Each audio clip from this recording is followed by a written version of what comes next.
Mənim atam 35-40 ilə yaxın maşın alveri eləyib. Mən də onun yanında gedib gəlirdim.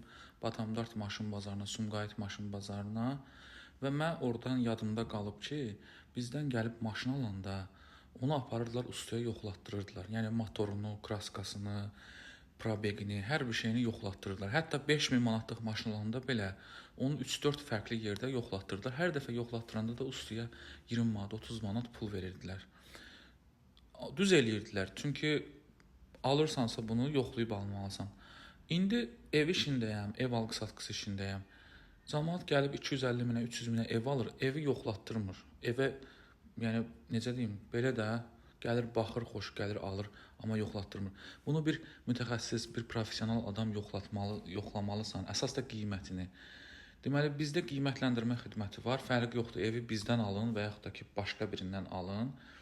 Dəvət eləyirsinizsə, biz gəlirik, evi yerində qiymətləndiririk, evin əyri əksikliklərini sizə deyirik və verdiyiniz pulun da, yəni verdiyiniz pulun qarşılığında nə aldığınızı da özünüz görürsünüz.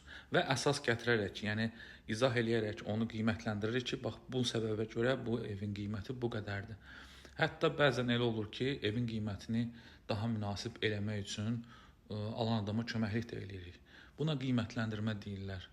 Əgər bu sizə lazım olsa, profilimdə nömrəm var, zəng eləyin, danışaq.